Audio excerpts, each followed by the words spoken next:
Everyone, ఇది సత్తెనపల్లిలో శ్రీ సత్యసాయి గాయత్రి ధ్యాన మందిరంలో సత్యసాయి బాబా వారి 100వ జన్మదిన వేడుకలు ఎలా జరిగాయో చూద్దాం వచ్చేయండి. కానీ ఇక్కడ ఉన్న విగ్రహం అన్నీ ఒకప్పుడు అయితే మా షాప్ ఉండేది, కిరాణా షాప్. దానిపైన మేము సత్యసాయి బాబా సమితి కిందగా యూజ్ చేసుకునే వాళ్ళము. ఈ బాబా విగ్రహానికి మా తాతగారే కన్ఫర్మ్గా హారతి ఇచ్చేవాళ్ళు. మీకు ఆ ఫోటో కూడా ఇక్కడ డిస్ప్లే మీద ఇస్తాను చూడండి. అసలు మా ఇంట్లో పక్క సత్యసాయిబాబా భక్తులమే ఉండేవాళ్ళము. నాకు చాలా ఇష్టం.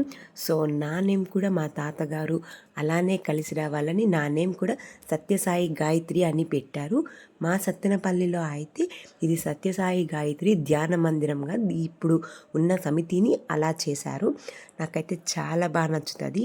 మా షాప్ మీద ఉన్నప్పుడు అయితే కింద ఒక ఫ్లోర్ లాగా వేసి దాని మీద బాబా గారిని పెట్టేవాళ్ళు.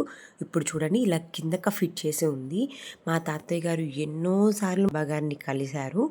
అసలు సత్యసాయి బాబాని కలవాలి అంటే చాలామంది బాబా గారు అది ఇది అని చెప్తారు, కానీ సో నాకైతే అలా బ్యాడ్గా ఎప్పుడు అనుకోకూడదు.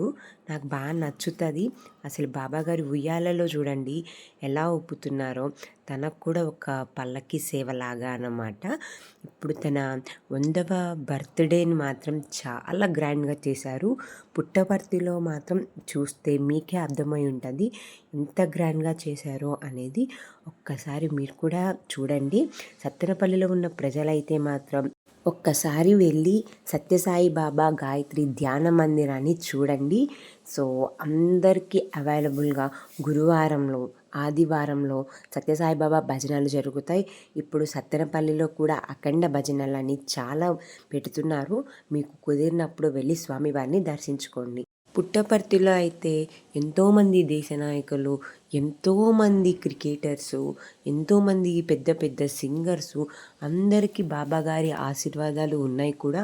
మీరు కూడా ఆ వీడియోస్ ఎక్కడో చోట చూసే ఉంటారు. ఇవైతే మా తాతగారు మాకు చిన్నప్పుడు చెప్పేవాళ్ళు.